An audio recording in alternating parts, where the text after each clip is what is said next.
Upaya infanteri Angkatan Bersenjata Ukraina dalam mengirimkan serangan balasan baru-baru ini digagalkan kelompok militer Rusia.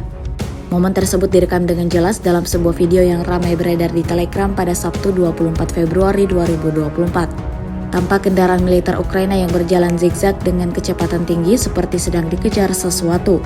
Setelah kendaraan militer tersebut putar balik, sontak ledakan besar terlihat menghancurkan tank Zelensky tersebut.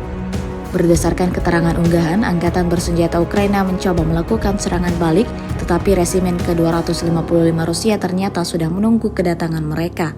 Diketahui kendaraan tempur infanteri M113 dari Amerika ternyata mencoba mengevakuasi prajurit yang terluka parah dari pinggiran desa.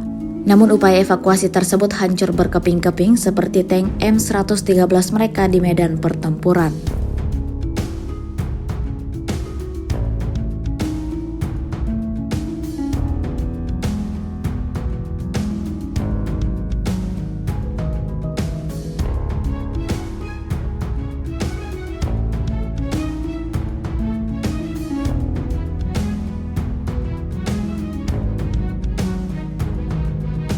Download Tribun X sekarang, menghadirkan lokal menjadi Indonesia.